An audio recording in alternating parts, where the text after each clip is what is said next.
fazer é entender essas regras para poder entregar ao examinador exatamente aquilo que ele espera que você entregue. Então, nesta aula agora, nós vamos fazer uma análise do edital. Eu vou dar algumas orientações para a sua banca, para a Sesgran Rio. Eu sou Tereza e você vai contar comigo nessa caminhada rumo à sua aprovação, à sua posse na Caixa Econômica Federal. Vamos lá? Então aqui nós temos nosso material. Nessa primeira aula vou fazer uma análise do edital e vou responder a algumas dúvidas que são bem recorrentes mesmo. Isso não significa que você não pode ter dúvidas, tá? Se você tiver dúvidas, claro que você pode sempre usar o fórum de dúvidas para esclarecer. Vamos lá. Então, eu já fiz aqui algumas perguntas que eu vou responder ao longo da aula. Essas perguntas me servem como roteiro. Primeira coisa, qual é a pontuação da redação? Né? Muita gente dizendo, a redação vale muito, a redação vale 100 pontos. 100 pontos é o valor da redação. Mas ela só tem caráter eliminatório. A pontuação que você tira não é somada à nota da prova objetiva que você fará. Tudo certo? Então, primeiro vamos esclarecer isso, que isso é importantíssimo para a lógica deste concurso. No seu concurso da Caixa Econômica Federal, para técnico bancário novo, área de TI, a redação tem caráter apenas eliminatório.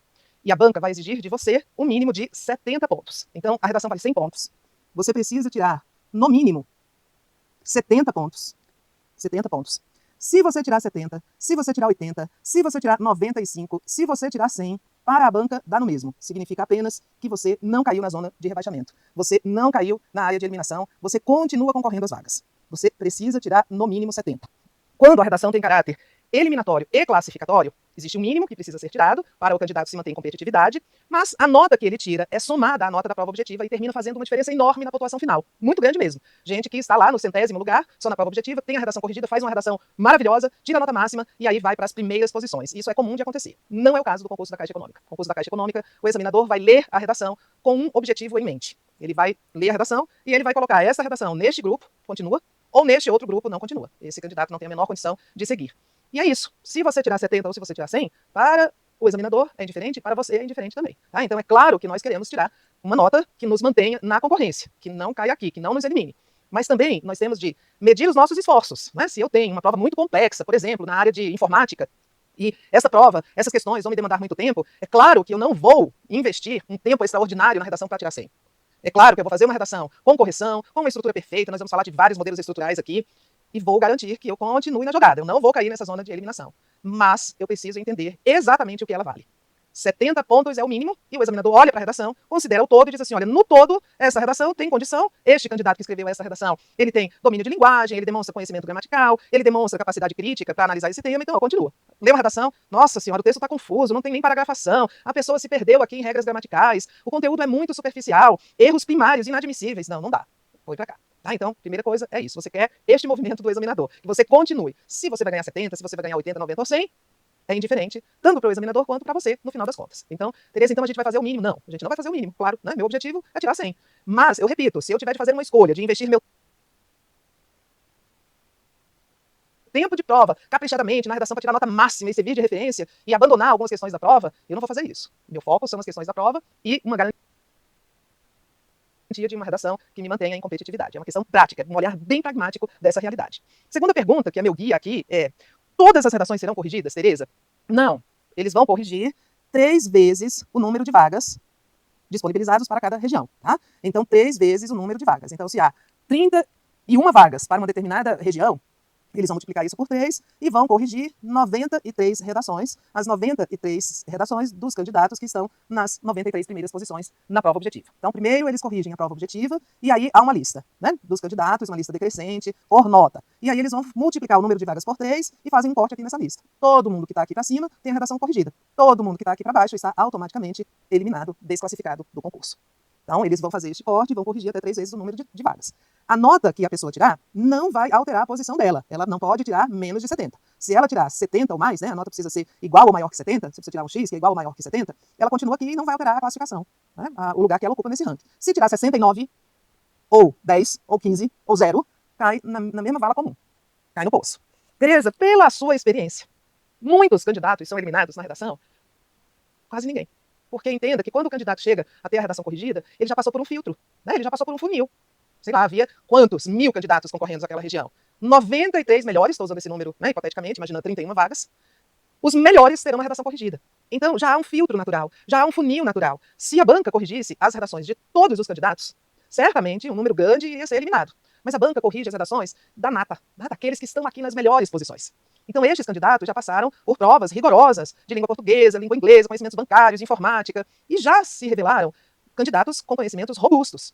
Dificilmente um candidato neste nível faz uma redação que caia na vala da eliminação. Há casos? Sim, há casos, mas eles são uma minoria. Até porque também o olhar da banca é um olhar generoso, porque a banca não quer, né, atribuir uma nota que vai fazer diferença na pontuação desse candidato. A banca põe um sarrafo, né? Vamos fazer aqui uma analogia com um salto, né? Salto em altura. Tem um sarrafo. A banca põe um sarrafo. Quem conseguir, se mantém, quem não conseguir, sai. Mas esse sarrafo não é muito alto. A banca não é tão exigente. É claro que você tem de fazer um texto corretamente estruturado, com adequação ao tema que foi proposto, com alinhamento à tipologia que eles vão cobrar, mas não precisa ser um texto nota 1000 do Enem. Não precisa. Tá? Porque o sarrafo não está aqui em cima, não. A questão é o olhar geral sobre o texto. Olha, o candidato entendeu o tema, entendeu a tipologia, cometeu alguns erros gramaticais, mas nada, né, que seja assim, uau, não pode cometer esse erro. Fez uma estrutura correta, apresentou argumentos, ok, continua. Pronto. Vou tranquilizar o seu coração. Eu não quero que você... então é muito fácil. Não, não é. Entenda que eu estou dizendo que esses candidatos que têm a redação corrigida, naturalmente já passaram por um funil grande.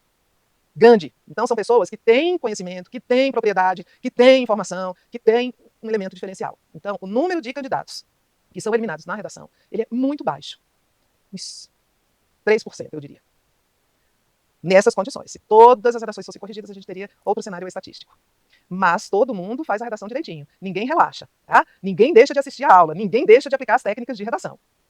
Que tipo de texto será cobrado? De acordo com o seu edital, a dissertação argumentativa. Dissertação. A dissertação é um texto que discorre sobre um tema, e argumentativa porque você vai precisar apresentar uma tese. Ela precisa de uma tese que é uma opinião sobre o tema, uma perspectiva de análise, e esta tese precisa estar acompanhada de argumentos. Então, a gente vai ter de entregar um texto dessa tipologia. A redação precisa de título?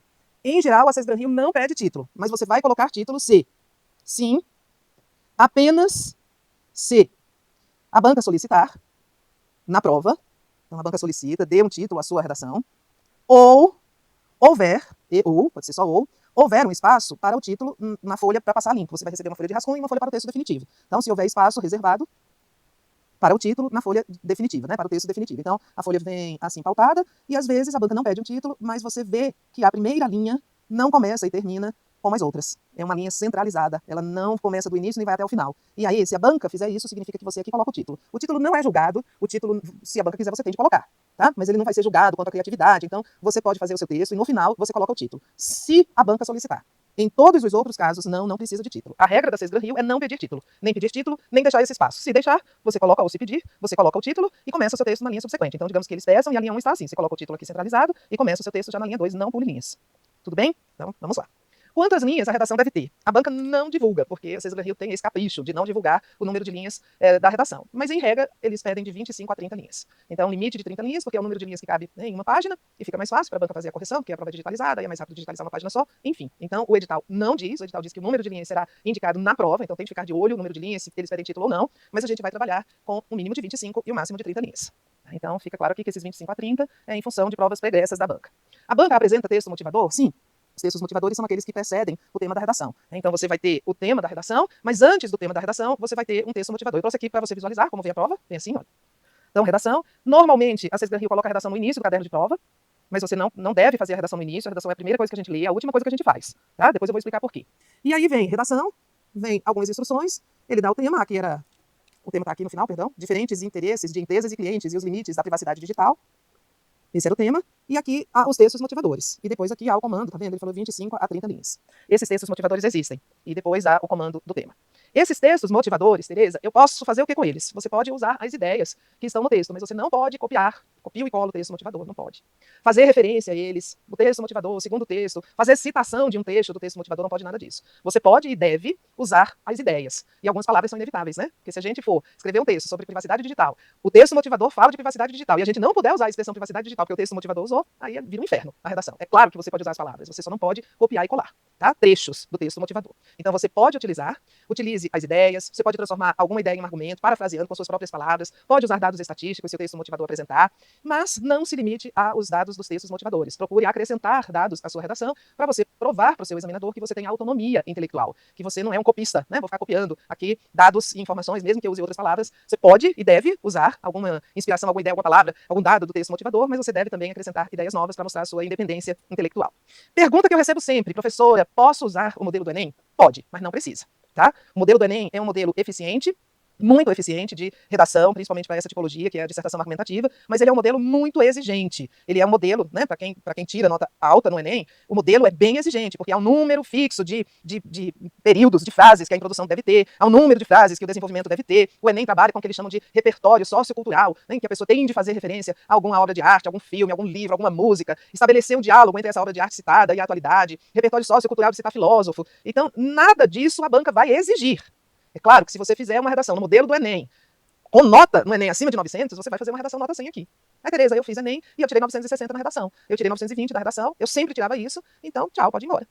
Tá? Porque você está preparadíssima para a prova.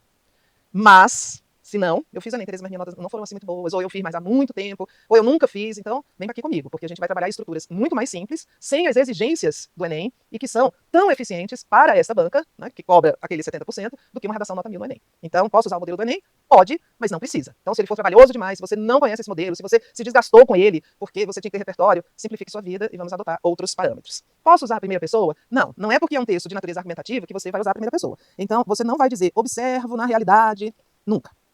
Também evite dizer observamos na realidade, porque essa primeira pessoa, quando o autor do texto é uma autoridade no assunto e usa essa primeira pessoa, é uma forma de ele se aproximar do leitor. Mas você não é uma autoridade no assunto. Então, o que pode acontecer aqui é o examinador dizer, você está falando por mim, você nem me conhece. Então, a sua opção vai ser observa-se. Use a terceira pessoa, né? Observa-se qualquer coisa. Vamos lembrar que se o que você estiver observando estiver no plural, observam-se desrespeitos. Observações não. Observam-se desrespeitos à privacidade digital, aí você vai ter que colocar no plural, porque o sujeito é este, né? É um sujeito na voz passiva, desrespeitos são observados. Então, cuidado só com a concordância, mas o certo é usar a terceira pessoa. Quais são os critérios de avaliação? Adequação ao tema proposto, que pode ser qualquer um, tá? Pode ser um tema relacionado a tecnologias na área bancária, pode ser um tema relacionado à educação financeira, superendividamento, pode ser um tema relacionado a meio ambiente, com ou sem ligação com empresas, com organizações, pode ser um tema ligado à sociedade, fake news, discurso de ódio nas redes sociais, pode ser um tema ligado a direitos humanos, pode ser um tema relacionado a conhecimentos de áreas bancárias, de atendimento ao cliente, de liderança. Nós não temos como prever. Nós não temos como prever. Tá? Não é porque é para a Caixa Econômica que a banca vai falar de atividades pertinentes ao órgão. Ela pode cobrar temas muito variados. E você tem de se adequar ao tema. Então, o respeito ao tema proposto. Fuga ao tema, elimina. Mas, assim, fugir ao tema é uma coisa muito rara. Adequação ao tipo de texto solicitado, que é a dissertação argumentativa. Sua redação vai ter que ter introdução, desenvolvimento, conclusão, vai ter que ter uma tese, vai ter que ter argumentos. Nós vamos ver isso ao longo do nosso curso. Emprego apropriado de mecanismos de coesão. Nós também vamos ver algumas possibilidades de sequência. Capacidade de selecionar, organizar e relacionar de forma coerente argumentos pertinentes ao tema proposto. É um texto argumentativo, né? Você tem de ter algum conhecimento sobre o assunto e alguma capacidade argumentativa. E o domínio da modalidade escrita, que é a correção gramatical. Quanto vale cada uma dessas partes? A banca não vai estabelecer. A banca não estabelece porque o olhar da banca é muito o olhar sistêmico, um olhar integral sobre o texto como um todo. Então não vai haver uma nota para isso, outra nota para isso. A banca olha a redação e diz, bom, considerando esse todo, às vezes a redação está muito boa no domínio da linguagem, mas ela está muito fraca em termos de organização e seleção de argumentos. Mas o domínio da linguagem e o mecanismo de coesão estão ok, muito bem, então a redação vem para cá, ó. Continua, não vai mesmo, uma coisa pode compensar a outra, tá? Em que situação será atribuída nota 0 à redação? Conforme o seu edital, fugir ao tipo de texto em prosa, dissertativa, argumentativa. Tereza, eu não sei o que é um texto em prosa. É um texto em linhas que se agrupam e formam parágrafos. É só para você não escrever um poema. O oposto de texto em prosa é um texto em verso. Então é o que você sempre fez. Vai escrevendo, abre parágrafo, vai ponto, abre outro parágrafo, escreve em linha, ponto. Fugir ao tema proposto, apresentar texto sob forma não articulada, desenho, número, palavras. Tereza, óbvio que seria eliminada, mas eles têm que colocar, né? For assinada, ou apresentar qualquer sinal que de alguma forma possibilite a identificação do candidato. Você está aqui fazendo redação, o tempo, né, você já acabou a prova, mas não pode sair ainda, aí você fica aqui, aí tem uma mania de desenhar, e você desenha uma florzinha aqui, pronto, acabou-se. Vai ser, isso, um sinal de identificação, tem que se manter o anonimato do candidato. For escrita lápis, em parte ou na sua totalidade. A sua redação é a caneta de tinta preta, você pode usar uma caneta transparente de tinta preta. Você pode usar uma caneta de ponta grossa ou de ponta fina. O edital não faz nenhuma restrição. Alguns editais fazem restrição à caneta de ponta fina, porque a caneta de ponta grossa, ela fica, a visibilidade, né, do texto é melhor, porque ele é digitalizado. Então, alguns editais fazem restrição, mas você pode usar caneta de ponta grossa ou caneta de ponta fina. Você pode até treinar com as duas. Quando é um tema sobre o qual nós temos muito a dizer, nós podemos usar a caneta de ponta fina, porque nós, com a caneta de ponta fina, conseguimos fazer uma letra menor, sem prejuízo à legibilidade. Então, caneta de ponta fina, se eu tiver, posso usar uma 0.7, se eu tiver uma muito o que dizer, caneta de ponta grossa, se eu não tenho muito o que dizer, não preciso usar caneta de ponta fina, mas eu gosto, porque então use, não tem nenhuma restrição, tá? Sobre tipo de letras, pode letra de forma, né, o que eu faço, quais são as margens e rasura, nós vamos falar disso na aula 2, que eu sei que já deu aí alguma curiosidade, mas na aula 2 nós vamos falar da apresentação da estética do texto. Tereza, eu preciso fazer citação na minha redação? Não, porque eu já falei, não é o modelo do Enem, no modelo do Enem você precisa ter esse repertório, precisa citar, mas aqui você não precisa, o que não significa que você não pode, você pode citar, a citação é bem-vinda, porque ela é um recurso de argumentação, a gente chama de argumentação de autoridade, então eu cito uma autoridade naquele assunto sobre o qual eu estou discorrendo, que é para dar legitimidade, é como se eu dissesse, olha, não só sou eu que penso isso, fulano de tal também pensa. E você pode citar na introdução, para apresentar o tema, ou ao longo do texto, e pode apresentar de maneira direta, usando exatamente as palavras que a pessoa citada usou e daí as aspas, ou de maneira indireta. Eu trouxe aqui alguns modelos de citação para você entender. Segundo o filósofo Humberto Eco, a era da internet deu visibilidade e voz a uma série de pessoas não qualificadas para opinar sobre assuntos os quais não dominam. Então citei Humberto Eco, credenciei, disse que ele era um filósofo, não lembrava exatamente o que ele dizia, as palavras que ele usou, né, lembrava o que ele disse, mas não as palavras, optei por uma citação indireta. O sociólogo Zygmunt Bauman analisa o consumismo na sociedade contemporânea, considerando que o problema não é o consumir, é o desejo insaciável de continuar consumindo. Poderia ser uma introdução, ou o primeiro período, a primeira frase de um parágrafo de introdução, apresentando o tema, né? O excesso de consumo na sociedade contemporânea, poderia ser um tema para a sua redação. Outra citação, cerca de 500 anos antes de Cristo, Pitágoras, pai do conceito de justiça, norteadora do direito, declarou: educai as crianças e não será preciso punir os homens. A importância da educação na formação do caráter, imagine que o tema fosse esse.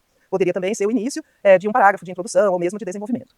E aqui você pode, inclusive, começar com a citação. Eu discordo do que você diz, mas defenderia até a morte o seu direito de dizê-lo. A frase, atribuída ao filósofo Voltaire, representa o direito à liberdade de expressão. Então imagine que o texto fale de liberdade de expressão, o tema, liberdade de expressão, deve ser limitada, né? E você comece com essa citação. Eu coloquei aqui atribuída ao filósofo Voltaire porque é uma atribuição mesmo, tá? Não é uma certeza. E não foi uma incerteza da minha parte. É, de fato, uma frase que é atribuída a alguns pensadores, mas mais comumente atribuída ao Voltaire. Então, aqui são alguns modelos de citação que você pode fazer. É bem-vinda a citação, desde que ela seja de autoridade, né? Uma pessoa que tenha credibilidade naquela área que é o tema da redação. Quantos parágrafos minha redação deve ter, Tereza? A sua redação deve ter 3 partes: introdução, desenvolvimento e conclusão. A introdução nós fazemos em um parágrafo, cuja finalidade é apresentar o tema e a tese. Nas aulas subsequentes nós vamos ver modelos de introdução, de desenvolvimento e de conclusão. Isso aqui é só o panorama. O desenvolvimento, 2 ou 3 parágrafos, todos eles convergindo para a sua tese, que foi apresentada aqui, né? Aqui a gente tem tema mais tese, e um parágrafo de conclusão. Então a sua redação vai ter 4 ou 5 parágrafos. Devo apresentar, ou tenho de apresentar uma proposta de intervenção? Uma proposta de intervenção é uma sugestão para solucionar algum problema, né? Se o tema for uma problemática, se o tema for problematizado ou problematizável, você conseguir transformar em um problema. Então você pode, se o tema for consumo em excesso, claro que há proposta de intervenção. Essa proposta de intervenção, para quem conhece o Enem, é obrigatória lá no Enem. Aqui não é, a banca não fala em nada disso. Se você usar a proposta de intervenção, ok, é uma forma de concluir, vai ser o seu parágrafo de conclusão, mas tem de ser uma proposta de intervenção muito concreta, não pode ser geral, tem que ser específica para aquele tema, tem de ser execuível, ou seja, passível de ser executada, e ela tem de vir pormenorizada, o que deve ser feito, quem deve fazer, como deve fazer. Então, é sua opção colocar uma conclusão por proposta de intervenção. Você pode fazer uma conclusão só com resumo, mas se fizer, tem de vir assim, caprichada. Por isso, imagine, né, uma redação termina assim: para combater a manipulação do comportamento do jovem na internet, digamos que o tema fosse esse, é necessário que o Ministério da Educação, com o auxílio de escolas, promova campanhas, tá vendo? Eu estou dizendo quem e o quê, em diversas mídias de massa que mostrem a importância de os jovens buscarem fontes variadas de informação. Isso pode ser feito por meio de, então eu estou dizendo o que deve ser feito, quem deve fazer, para quê, para combater a manipulação, e como, por meio de incentivo à leitura de jornais, livros e sites, vamos usar aspas em termos estrangeiros, confiáveis, com a finalidade de criar uma população com grande senso crítico, podendo discernir notícias falsas, barrando e, consequentemente, beneficiando o regime democrático. Então, é isso. Você tem aqui uma ação, um agente, uma finalidade e o esmiuçamento, o detalhamento dessa ação. É uma forma de concluir, tá? Mas não há uma pontuação da prova para isso, e eu repito, não há uma expectativa do examinador. Só vai tirar 100 o candidato que apresentar proposta de intervenção. Não, você pode tirar 100 sem apresentar proposta de intervenção. E, por fim, uma orientação aqui, porque eu falei lá atrás, a banca abre o caderno de provas tradicionalmente com a redação, mas a minha recomendação é que você não faça a redação no início. Se você fizer a redação no início, você vai gastar muito mais tempo do que você gastaria se fizesse depois. Aí termina sacrificando aí um tempo de prova. Então, pus aqui uma sequência, que é uma sugestão, claro, né? Você pode aí ter o seu próprio método, é só uma recomendação, uma sugestão, que é: leia o tema e, na sequência, os textos motivadores. Leia primeiro o tema. Quando você lê os textos motivadores antes de ler o tema, né? Então, o tema está aqui em negrito, é fácil visualizar. Quando você lê os textos motivadores antes, parece que dá um bloqueio e você não consegue mais pensar em nada além do que está aqui, né? E eu já falei que é bom a gente acrescentar alguma ideia nova. Então, primeiro eu leio o tema e eu já penso alguma coisa sobre ele. Eu reservo, a banca deixa muitos espaços em branco. Então a banca vai cobrar a sua prova de português, imagina que ela põe uma questão aqui, 2 aqui, não cabe a terceira, aí ela vai deixar esse espaço em branco para rascunho. Isso é muito comum. Selecione um desses para fazer o seu depósito de ideias, né? Uma fase que a gente chama de brainstorm, uma tempestade cerebral, tudo que eu souber sobre o tema eu escrevo aqui, e separe uma outra para você fazer um planejamento do seu texto, tá? Então, você já pode escrever aqui nesse brainstorm alguma coisa, né? Interesse de empresa, limite da privacidade digital, né? Nós viramos mercadoria na internet, o usuário é mercadoria e os dados dele, daí vem os algoritmos, você vai já, depois você lê o texto motivador e vê o que pode tirar dele, tá? Defina uma tese, que é o seu posicionamento, né? Não precisa ser eu sou contra ou sou a favor, a sua tese é uma perspectiva de análise. Liste ideias, você vai listar aqui, selecione e ordene ideias, essa aqui não vou usar porque só posso fazer, né, 3 parágrafos de desenvolvimento no máximo, essa aqui e essa se repetem, então vou usar essa aqui de cima, essa seleção, escreva, revise e passe a limpo. E entre escrever e revisar, dê um tempo. Você consegue fazer isso aqui, olha, durante a prova objetiva. Antes da prova objetiva, você lê o tema e os textos motivadores e define uma tese. Durante a prova objetiva, você lista ideias. E depois da prova objetiva, pode ser depois da prova objetiva e antes da marcação do gabarito, você seleciona e ordena. Ordenar ideias, eu gosto de fazer uma tabelinha. Eu gosto de fazer assim, ó, cada célula dessa aqui é um parágrafo. Então, na introdução, eu vou pôr o quê? Eu lembrei de uma citação, eu vou pôr aqui na introdução. No desenvolvimento 1, eu vou pôr esse exemplo aqui. Aí eu vou fazendo a minha organização, de modo que quando eu começar a escrever o rascunho, eu já sei exatamente como a redação vai acabar. Tá? Então, eu faço a redação antes ou depois. Eu digo durante, porque a redação é um processo para você que faz. A redação só é um produto para a pessoa que corrige. Para você, ela é um processo que começa com o claro entendimento do tema, leitura dos textos motivadores, definição de uma tese, listagem de ideias, nem todas as ideias eu vou usar, então eu seleciono, depois eu ordeno, o que eu vou pôr no primeiro parágrafo, o que eu vou pôr no segundo, o que eu vou pôr no terceiro. Então ela é um processo, depois eu escrevo, reviso, e cada processo é uma etapa que foi. Muita gente, na hora de passar a redação a limpo, essa redação que já foi escrita, já foi revisada, já foi pensada, a pessoa quer mudar tudo na hora de passar a limpo. Ai, meu Deus, me dá uma agonia, e aí quase sempre o rascunho estava melhor.